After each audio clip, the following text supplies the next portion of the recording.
Hello and welcome back to Sci-fi Stories. We are so grateful for your continued support. Unfortunately, YouTube has completely demonetized our channel, leaving us without the budget to keep operating and paying our incredibly hardworking staff. If you enjoy today's story, please consider supporting us with just $1 by scanning the QR code on your screen or clicking the donate link in the description or comments, so our team can pay for their living expenses and keep creating these stories for you. The alien instructor broke the boy's nose as a joke, a brutal display of superiority meant to humiliate the only human in the room. Blood floated in the zero-gravity air like crimson glass beads. Everyone laughed, but they did not understand the true nature of a Deathworlder. The next morning, the instructor would wake up screaming, missing an arm, and the laughing would stop forever. The zero-gravity training chamber of the Interstellar Academy smelled heavily of scorched ozone and recycled copper. Sickly, pale light filtered through the thick viewing panels, casting long, fractured shadows across the cold, metallic walls. The atmosphere was thick, suffocating beneath the heavy weight of silent, predatory hostility. 30 alien cadets, representing a dozen different apex species from across the galaxy, floated in a loose, enclosing circle. Their eyes, varying from compound insectoid clusters to glowing reptilian slits, were all locked onto the absolute center of the room. There drifted a single human.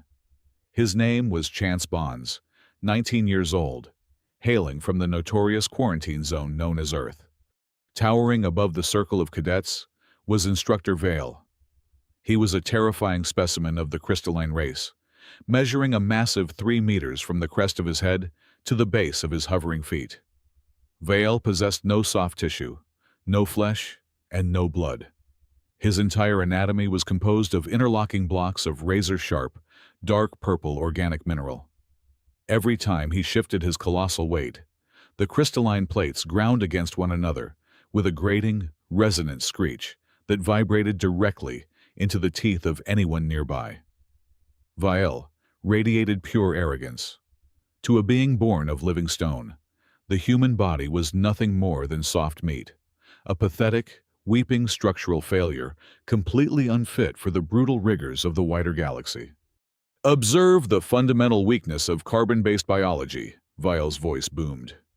It was a synthetic, scraping sound that echoed sharply off the chamber walls, vibrating in the chests of the cadets. He floated closer to Chance, using the boy as a live anatomical prop for his twisted lecture. "Look at this creature. No dermal plating, no reinforced skeletal latticework, no redundant nervous systems. Just fragile fluid and brittle calcium, wrapped in a thin layer of pathetic porous membrane." Vale did not bother to engage the chamber's safety dampeners. The basic protocols of the Academy, designed to protect students from fatal trauma, meant absolutely nothing when dealing with a creature he considered little better than an irritating insect. He wanted to demonstrate exactly why humanity did not belong among the stars. There was no shift in his aggressive posture, no warning pulse of kinetic energy, and no verbal cue. Vale simply lashed out with a high-speed strike. The massive, jagged mineral fist collided directly with the center of Chance's face.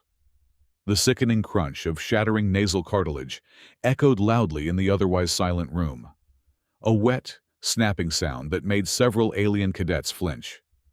Because the artificial gravity was completely turned off, the blood did not spill downward onto a floor. Instead, thick, crimson droplets erupted from Chance's ruined nose, drifting outward in slow motion. The vital fluid suspended itself in the pale air, forming perfectly round, heavy red marbles that floated gently between the two figures. A collective, guttural clicking, hissing, and barking filled the room. The 30 cadets were laughing. This was a cruel, unspoken tradition at the Academy, the ultimate hazing ritual designed to test the fragile creature from the legendary Deathworld. They waited with eager anticipation for the human to clutch his face and scream, to cry out in agony, or perhaps to fly into a blind, suicidal rage and attack the towering instructor. They wanted a show of pathetic emotional collapse. But Chance did not fall into panic. He did not let out a single groan of agony, nor did his heart rate spike into a frantic rhythm of terror. Instead, the 19-year-old human simply drifted backward in the zero-gravity environment, allowing the brutal kinetic force of the punch to push him smoothly away. He slowly raised a hand, casually swiping the floating beads of warm blood from his field of vision. As he performed this motion, his body tilted backward into a seemingly clumsy, disoriented stumble. His flailing left hand reached out, appearing to search frantically for balance. For just a fraction of a second, his fingers lightly brushed against the jagged, shimmering surface of Vile's right shoulder joint. The contact was so brief, so utterly insignificant, that the crystalline instructor did not even register it. Chance stabilized his rotation in the air. He slowly looked up at the towering, 3-meter-tall instructor. A bloody smile stretched across the human's face, revealing crimson-stained teeth. His eyes were not angry. They were completely, eerily calm, holding a cold, mechanical depth that defied all biological logic. It was the look of a predator who had just successfully set a trap. "Instructor Vale," Chance said. His voice was perfectly steady, completely devoid of pain or fear, despite the severe facial trauma he had just endured. "I request permission to visit the medical bay." He did not wait for an answer. The boy turned and propelled himself toward the heavy steel exit, gliding silently through the floating droplets of his own blood. Vile watched the human leave in absolute silence. The boy's profound lack of reaction, that chilling, calculated smile, and his perfectly controlled exit had just planted a tiny, inexplicable seed of dread deep within the instructor's stony chest. The laughter of the cadets slowly died down, replaced by a sudden, heavy uncertainty that lingered in the cold air. Deep inside the sterile, hyper-illuminated medical wing, a biomechanical surgical drone hovered over the lone human patient. Delicate laser scalpels and micro-extruders worked in a synchronized ballet, rapidly fusing synthetic cartilage and knitting torn flesh back together beneath the harsh fluorescent lights. The scent of ozone from the training room had been replaced by the sharp, chemical sting of medical-grade antiseptics. Chance lay perfectly still on the metallic examination table, his breathing shallow and regulated. His biometric monitor chimed with a slow, rhythmic, almost boring consistency. There was absolutely no spike of adrenaline coursing through his veins, nor was there any lingering trace of rage, humiliation, or trauma. His cold, dark eyes were fixed downward, staring intently at the holographic display projecting from his wrist-mounted personal terminal. Glowing green digits ticked away the seconds in absolute silence. He was not resting. He was watching a countdown. He watched the digital numbers steadily approach 0300 hours. A faint, almost imperceptible smirk tugged at the corner of his lips as the final minute began to bleed away into the quiet night. The very next morning, exactly at 0600 hours, the Academy was violently ripped from its mechanical slumber. The deafening, soul-shaking shriek of a Level 1 containment siren tore through the station's atmospheric processors, vibrating deep into the bones of every living creature on board. This was the Maximum Alert Protocol, a terrifying alarm reserved exclusively for catastrophic hull breaches or active biological terrorism. Heavy tungsten blast doors slammed shut across every single corridor, sealing off entire sectors with a thunderous metallic boom. Emergency crimson strobes bathed the pristine hallways in a harsh, flashing, bloody glow, casting frantic, elongated shadows. The automated public address system echoed with a synthesized voice, commanding all thousands of cadets and faculty personnel to remain strictly in their quarters. Complete station lockdown was initiated in under 30 seconds, trapping everyone in a state of sudden, paralyzing fear. Inside the exclusive faculty residential sector, a sound even more horrifying than the blaring alarm was echoing from Instructor Vile's private, heavily fortified chambers. It was the sound of an apex predator experiencing absolute primal terror. Vile, the massive 3-meter-tall entity, was thrashing violently against his reinforced bulkheads, letting out a synthetic, grinding roar of pure panic that shook the deck plates beneath his feet. His heavy, living stone body heaved with hyperventilation. He had woken up to a reality that his brain could not comprehend. His right arm, a massive limb forged from deep space organic minerals, capable of deflecting plasma fire, a limb significantly harder than carbon steel, was completely gone. It had not been broken in combat. It had not been violently severed by heavy machinery. It simply no longer existed from the shoulder joint downward. The sheer impossibility of the mutilation defied all known laws of physics and biology. If an invisible assailant had somehow managed to slice through Vile's impenetrable anatomy, the room should have been filled with violent signs of a desperate struggle. There should have been deep scorch marks from industrial mining lasers on the walls, or the heavy, shattered remnants of purple crystalline plating scattered in pools of structural fluid across the floor.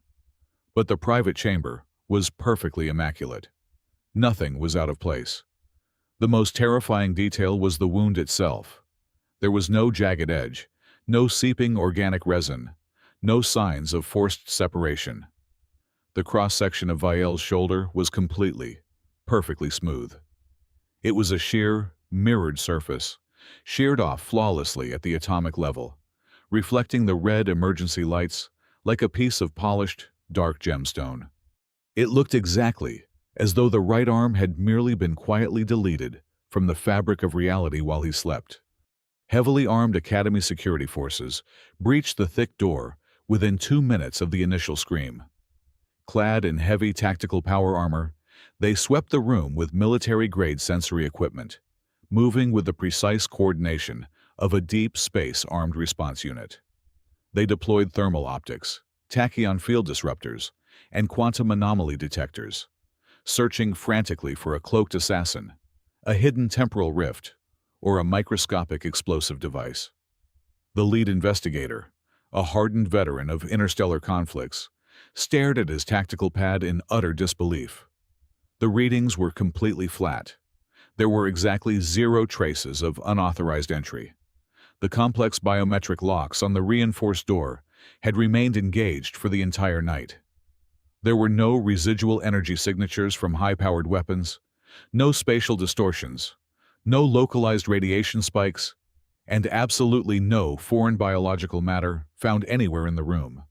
It was a flawless, impossible locked room paradox. The security chief looked at the hyperventilating, crippled instructor and realized they were dealing with a phantom. Word leaked out through the encrypted underground cadet networks faster than the panicked administration could suppress it. Huddled in their locked, darkened dormitories, the alien students shared frantically whispered voice notes and corrupted holographic images of the impossible crime scene.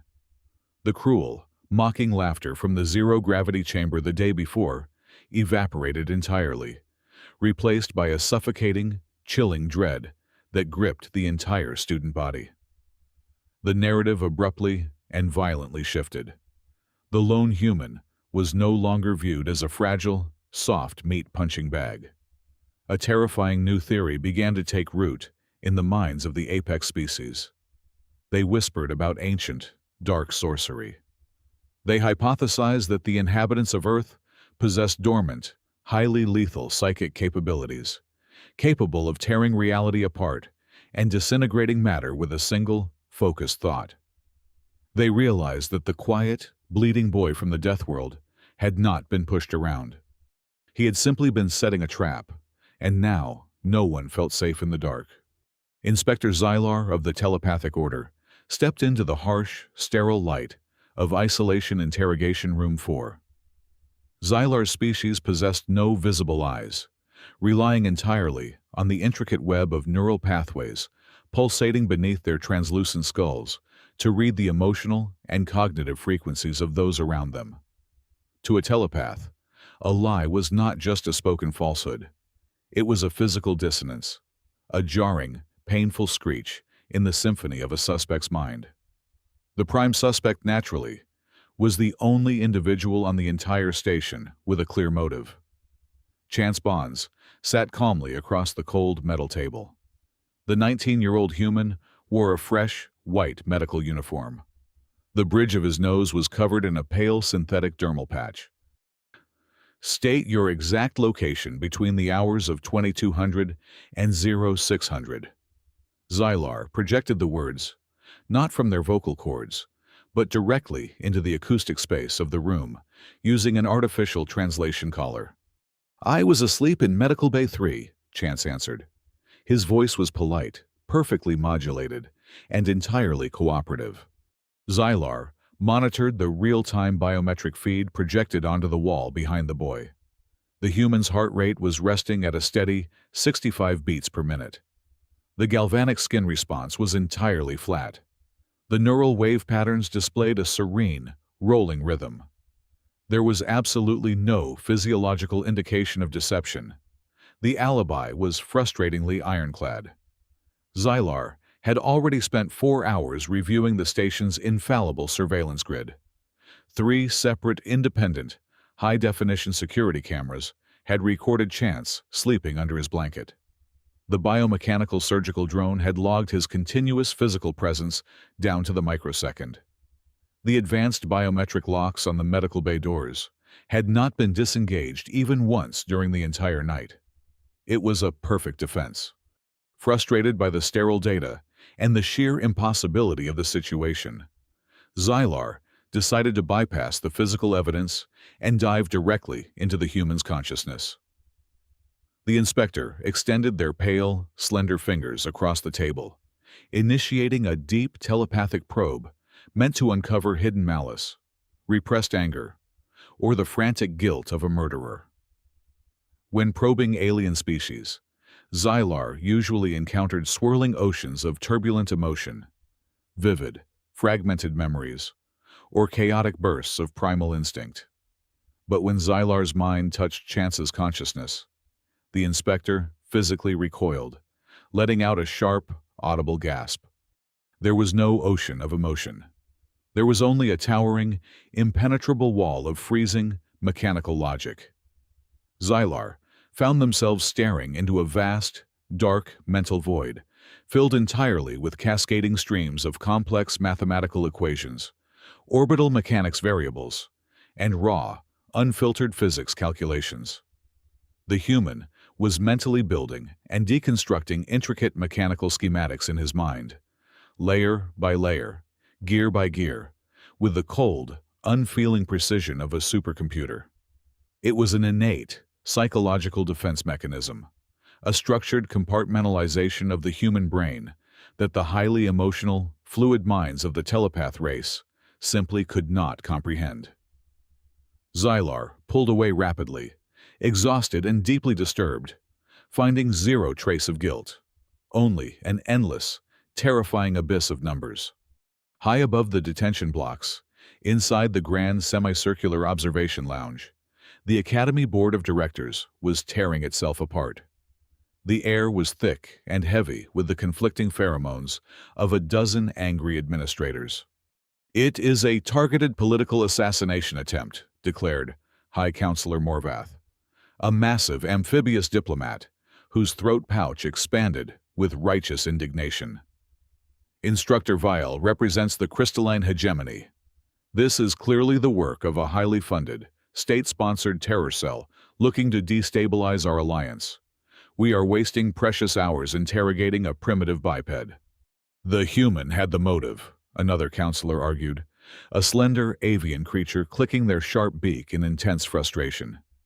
He was publicly humiliated and physically assaulted. "A motive means absolutely nothing without the capability to execute the crime," Morvath countered, slamming a heavy webbed hand onto the polished glass table.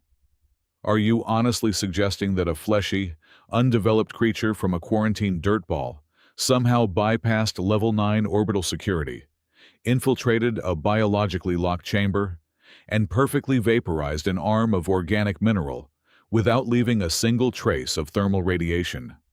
It is a statistical impossibility. The human is a mere distraction, We need to lock down the interstellar jump gates immediately before the real operatives escape. The debate raged on in endless circles.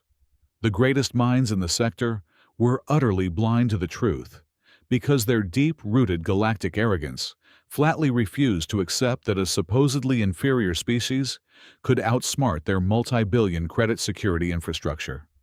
While the board argued and the inspector failed to find a single flaw in the human story, Instructor Vial was slowly losing his mind. Confined to his new, heavily guarded private quarters, the giant crystalline creature sat huddled in the farthest corner. He had been fitted with a temporary bulky prosthetic arm made of heavy industrial titanium, a shameful, ugly replacement for his lost biological perfection. The grinding screech of his own living stone plates moving now sounded like a permanent death knell. Vile, an apex predator who had never known a single day of fear in his long life, was now absolutely terrified of the shadows. He had demanded that all the lighting fixtures in his quarters remain at maximum luminosity, operating at 100% brightness, 24 hours a day. He refused to close his eyes for more than a few seconds at a time. He refused to walk down any maintenance corridor where the lighting was even slightly dim. Most tellingly, whenever a human cadet from the engineering or botanical divisions walked past him in the crowded mess hall, the towering 3-meter-tall instructor would visibly flinch. He would pull his clumsy titanium arm close to his chest and press his back against the nearest wall, terrified that if he looked away or dropped his guard for even a fraction of a second, another piece of his invincible body would simply cease to exist. The main concourse of the Interstellar Academy was usually a chaotic, deafening intersection of 100 different species, rushing to their respective training modules. Today, the ambient noise dropped to a nervous, echoing whisper the moment the heavy pneumatic doors hissed open and the human stepped through. Chance Bonds walked slowly, his posture entirely relaxed, holding his standard-issue datapad. A pristine white medical patch covered the bridge of his reconstructed nose, a stark contrast to his dark hair. His mere presence triggered a phenomenon the Academy administration had never witnessed before. An invisible wave of pure, instinctual avoidance rolled through the dense alien crowd. Massive reptilian enforcers and highly aggressive insectoid swarms unconsciously parted, stepping backward and pressing their heavy bodies against the bulkheads to create a wide, completely empty path for the solitary human. No one dared to maintain eye contact. No one dared to let their uniform brush against his shoulder. To the rest of the station, he was no longer a weak carbon-based life form. He was a walking ghost, a living curse that could make apex predators cease to exist. But one creature could no longer bear the suffocating weight of the unknown. Instructor Vial had spent 48 hours drowning in profound paranoia, and the psychological pressure finally fractured his crystalline mind. He waited in the shadowed alcove of an abandoned maintenance corridor, far from the primary surveillance grids and the crowded halls. When Chance turned the corner, the massive entity lunged from the darkness. Vial used his singular remaining arm, the jagged purple mineral limb, to violently grab the collar of Chance's uniform. He slammed the human against the reinforced steel wall, lifting the boy's feet entirely off the deck plates. "What did you do to me?" Vial hissed. His voice was a frantic, grating scrape of stone on stone. The sheer desperation in his synthetic tone was pathetic, entirely devoid of his former towering arrogance. His glowing eyes flickered with a raw, unhinged terror. He squeezed the boy's collar, desperate for a confession, a magical incantation, a hidden weapon, anything that would make the universe make sense again. The physical size difference was staggering, yet the invisible power dynamic had completely inverted. Chance did not struggle against the wall. He did not gasp for breath. His pulse, which should have been hammering against his neck in a desperate fight or flight response, remained perfectly, chillingly steady. The human slowly brought his hands up and gently, almost clinically, grasped Vial's thick, crystalline fingers. With a calm, measured exertion of physical leverage, Chance pried the massive hand away from his collar. The ease with which he performed this action was not born of superior physical strength, but of a complete and utter absence of fear. Chance smoothed out the wrinkles in his uniform jacket. He raised a single finger and lightly tapped the white medical patch covering his bruised nose. "Did you know?" Chance said, his voice echoing softly in the empty corridor, carrying the casual, conversational tone of a student discussing the weather. "The Academy's biological and industrial waste is teleported directly into the core of the nearest yellow dwarf star at exactly 3 o'clock in the morning, every single day." Vile froze. His massive rocky chest stopped heaving. His brain struggled to process the sudden shift in conversation. The human had not made a threat. He had not claimed responsibility for the severed limb. He had simply stated a mundane logistical fact about the station's automated sanitation protocols. But as the words hung in the cold, recycled air, a profound, icy dread cascaded down Vale's spine. The towering instructor felt his heavy knees weaken. He did not understand the mechanical logic behind the statement, but he suddenly understood that he was trapped inside a lethal, invisible snare. Deep inside the central security hub, Inspector Xylar was monitoring the restricted sector via a series of hidden, high-frequency audio sensors. The telepath listened to the recording of the human's calm voice, playing back through the encrypted channels. The words echoed in Xylar's mind. At exactly 3 o'clock in the morning, the exact moment the medical bay's countdown timer on the boy's wrist would have hit 0. The exact moment Vile's arm had vanished from the locked room. Xylar slammed a slender hand onto the emergency communication console. "Bypass the homicide protocols," the inspector ordered the cybernetics division, projecting maximum urgency through the comms link. "I need a full, unredacted audit of the station's quantum waste disposal system logs from 2 nights ago. Look for micro-anomalies in the spatial targeting array." As the security team scrambled to decrypt the massive sanitation network, Xylar pulled up Chance Bonds's heavily classified admission file, intentionally bypassing the superficial physical combat statistics that the arrogant instructors relied upon. The truth was buried deep within the restricted academic annex. Chance was never a frontline infantry recruit. He was a certified prodigy in orbital mechatronics, advanced quantum physics, and microscopic mechanical engineering.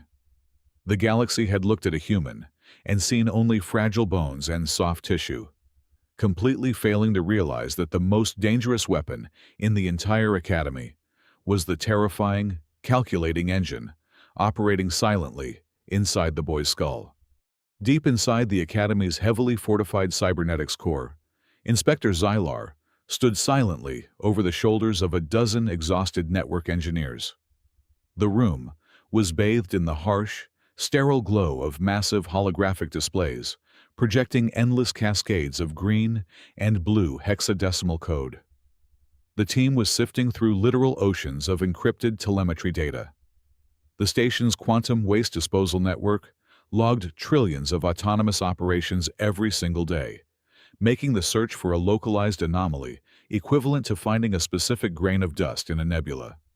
But Xylar had a precise timestamp. Exactly 3 o'clock in the morning. The chief technician isolated the spatial targeting array logs for that specific millisecond in time. The massive primary screen blinked, aggressively filtering out the authorized garbage scow manifests and standard biological runoff coordinates. What remained on the screen caused the telepath's synthetic vocalizer to emit a low, static hiss of sheer disbelief. It was an anomaly so infinitely small, it had seamlessly bypassed all automated security firewalls. It was a rogue command string consisting of a mere 14 bytes of data. It was not a hostile virus. It was not a piece of destructive military malware. It was a beautifully simple, flawlessly elegant piggyback protocol, surgically injected into the station's sanitation queue. The realization hit the inspector like a physical kinetic strike, forcing a sudden, jarring shift in cognitive perspective. Xylar's mind forcibly reconstructed the events of the zero-gravity training chamber, viewing the brutal assault through a new, hyper-analytical lens. A vivid flashback seized the telepath's consciousness. The memory played backward, rewinding the floating red beads of blood, the mocking alien laughter, and the devastating crystalline punch, until it paused at the exact microsecond of physical impact. When Instructor Vale's massive organic mineral fist shattered the human's nose, the extreme kinetic energy had pushed the boy backward.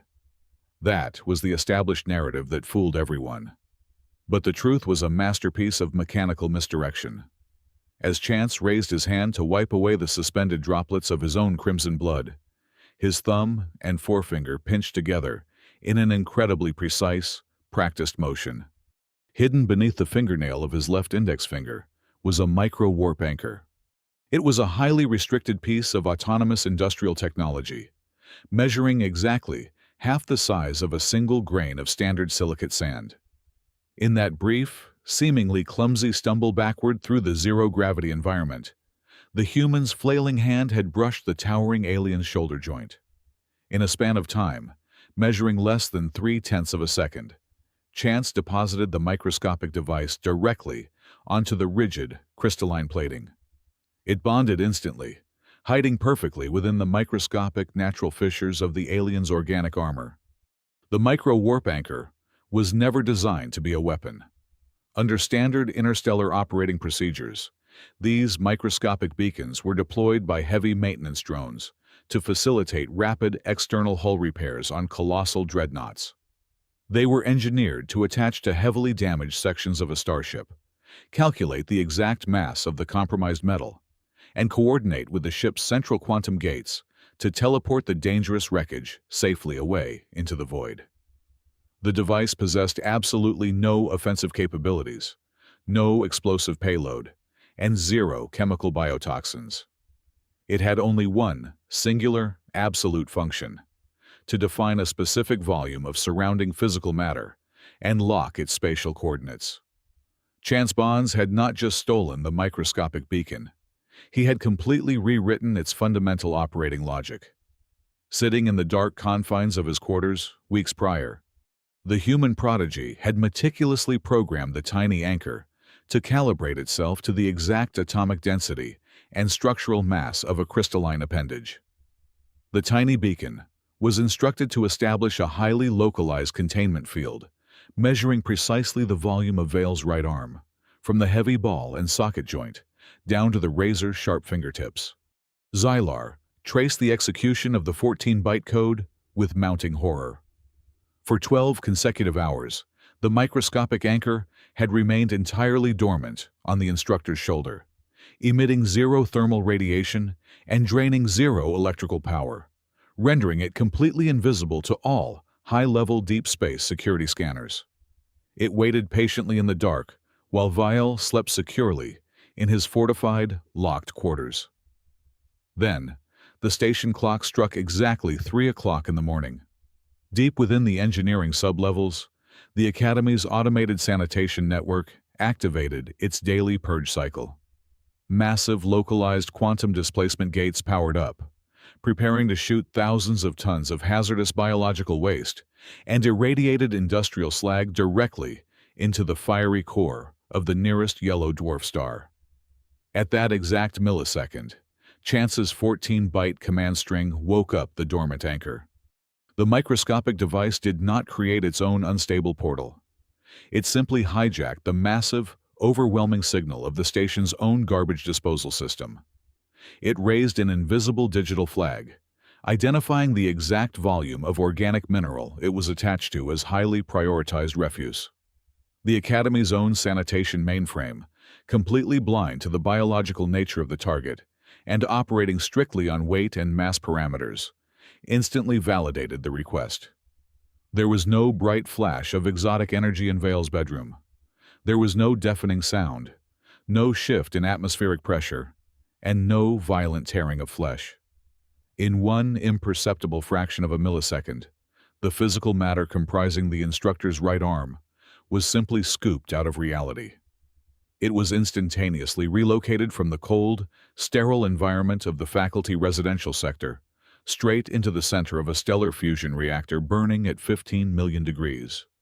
The organic mineral was vaporized into fundamental atomic plasma before the alien's advanced nervous system could even register that a massive piece of his body had gone missing. It was the ultimate, flawless manipulation of an existing system. There was zero physical violence. There was only cold, hard math. Staring at the cascading lines of decrypted data, Xylar felt a profound, paralyzing chill that transcended all known telepathic emotions. The mystery was dead, replaced by a cold, horrifying clarity. The audience of elite alien administrators watching the forensic breakdown in the observation lounge collectively stopped breathing. The devastating truth shattered their entire understanding of the galactic hierarchy. The fragile human had not been a helpless victim enduring a brutal hazing ritual. The entire encounter in the zero-gravity chamber had been perfectly orchestrated by the boy from the Deathworld. The sickening crunch of breaking cartilage, the floating red marbles of blood, the mocking laughter of the apex predators. They were all nothing more than carefully calculated variables in a brilliantly complex equation. The human's bizarre silence and that chilling, bloody smile directed at the 3-meter-tall giant were never signs of biological shock or quiet submission. They were the absolute, mathematical certainty of a death sentence already delivered. Chance had looked up at his massive abuser and smiled because, in his brilliant, terrifying mind, the invincible instructor was already a crippled amputee. The universe just needed 12 hours to catch up to the math. The atmosphere in the soundproof briefing room was suffocatingly dense. Inspector Xylar sat at the head of the dark obsidian table, projecting an aura of weary defeat. To the left sat Instructor Vile, the once towering crystalline entity now slumped in his reinforced chair, the crude titanium prosthetic hanging heavily from his right shoulder. To the right sat Chance Bonds, his posture immaculate, the white medical patch still resting over his reconstructed nose. Xylar slid a thin, translucent datapad across the table. It contained the complete forensic breakdown of the 14-byte anomaly. Xylar did not need telepathy to feel the absolute devastation radiating from Vale, nor the chilling, empty calm emanating from the human boy. "I know exactly how it was executed," Xylar projected the words flatly, the artificial vocalizer echoing off the bare walls. "The entire sequence has been unraveled. However, Cadet Bonds, I am forced to admit that the Interstellar Academy has absolutely no legal grounds to punish you." Vile's head snapped up, a grating scrape of living stone, but Xylar raised a slender hand to silence him. "Under the strict foundational bylaws of this institution, Cadet Bonds utilized zero energy weapons," Xylar continued, the words heavy with bitter irony. "He initiated no hostile combat maneuvers. The device in question is legally classified as a non-lethal, autonomous industrial maintenance tool. Furthermore, according to subsection 4 of the faculty handbook, the ultimate responsibility for this tragedy falls entirely upon you, Instructor Vile. You explicitly failed to undergo mandatory biological and mechanical decontamination protocols following a physical training session. By carrying unauthorized technical debris into a secure residential sector, you triggered a localized sanitation purge. Therefore, on all official paperwork, this catastrophic loss of your limb will be recorded simply as an unfortunate, automated system accident." The silence that followed was absolute. Vale stared at the human. The crystalline instructor's worldview, built upon millennia of biological supremacy and raw, physical domination, shattered completely. Looking into the boy's dark, tranquil eyes, Vale finally understood a horrifying truth about the universe. Other beasts, the standard apex predators of the galaxy, attacked with tearing claws, acidic venom, and blinding, instinctual rage. They could be fought. They could be broken. But humans were entirely different. Humans weaponized pure mathematics, the slow crawl of time, and an unfathomable, terrifying patience. They did not fight. They engineered survival. Chance slowly pushed his chair back and stood up. He reached up with steady hands and meticulously adjusted the collar of his pristine uniform jacket. He turned his head, locking his gaze directly with Vile. "Instructor Vale," Chance said, his voice soft, carrying a polite, almost gentle cadence. "I sincerely apologize for the unfortunate technical malfunction you experienced." The words were perfectly respectful, flawlessly deferential, but the look in the human's eyes was a freezing, abyssal ocean. It was a silent, suffocating warning that promised absolute destruction. Never, under any circumstances, test the limits of a human being ever again. Chance offered a brief, formal nod to Inspector Zylar, then turned and walked out of the briefing room, his footsteps fading quietly down the hall. In the weeks that followed, the social and legal fabric of the Interstellar Academy was completely rewritten. New protocols were rigidly enforced. The invisible parting sea of alien cadets whenever a human walked down the concourse became a permanent fixture of station life. No instructor, no matter how physically imposing or biologically superior they believed themselves to be, ever dared to use the concept of a practical joke on a student from Earth again. The humans were left in absolute peace, treated with a wide, fearful reverence. The legendary incident was officially buried by the administration, but Inspector Zylar made sure a final, highly classified addendum was permanently attached to the human species profile, sent directly to the Interstellar Council.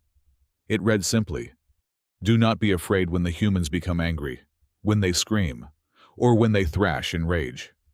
Be terrified when they bleed, when they smile, and when they remain perfectly silent, because in that exact moment, they have already finished calculating the equation for your death." Thank you so much for taking the time to listen to today's story. I would absolutely love to know where you are listening from, so please leave a comment and let me know your city or country. If you found today's story engaging and wish to support our channel, please consider donating just $1. You can easily do so by scanning the QR code right here on your screen, or by clicking the donation link provided in the video description or the pinned comment below. Your support is the only way we can continue to pay our incredibly hard-working staff, helping them feed their families and allowing us to keep creating these amazing sci-fi adventures for you. Have a wonderful day and stay safe out there in the galaxy.